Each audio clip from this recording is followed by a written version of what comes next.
Everyone called him the listening man. He sat on the same park bench every day, silent, yet always present. People came to him not for advice, but for something rarer, someone who truly listened. But no one knew why he never spoke, until one day. It started as a rumor. "There's a man in the park who just listens," people whispered. At first, only a few visited him. A woman struggling with her job, a young man heartbroken from his first love, an old man who had lost his wife. They sat beside him, spoke their hearts, and left feeling lighter. But then, something extraordinary happened. Word spread, and more people came. The anxious student, the overwhelmed mother, the tired businessman.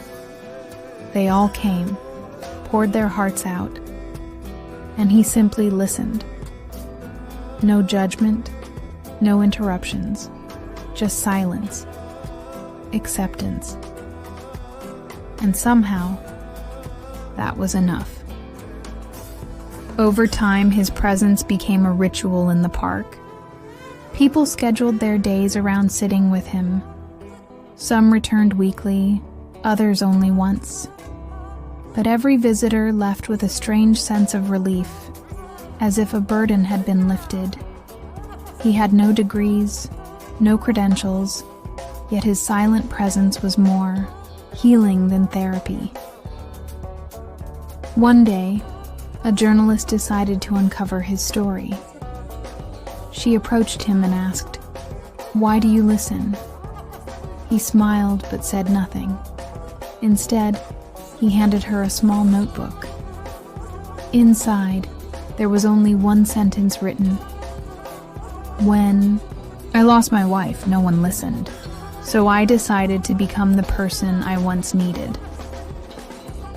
The journalist was stunned. She realized the power of simply being there for someone. That day, she didn't just write a news article. She learned a lesson about listening, about presence, about what it truly means to help someone. The next day, she published the article, and soon, thousands of people came to meet the listening man. Some brought gifts, some just sat and cried. Strangers, once broken by loneliness, found solace in the presence of someone who needed nothing in return. Then, one evening, he was gone. The bench was empty. A note lay on the seat, written in the same careful handwriting. "Now, it's your turn to listen." The journalist read the note, tears welling in her eyes. The listening man had taught them all what they needed to know. Sometimes we don't need solutions. We don't need advice. We just need someone to sit beside us and listen. The listening man reminded the world that in a noisy world, silence is sometimes the greatest gift.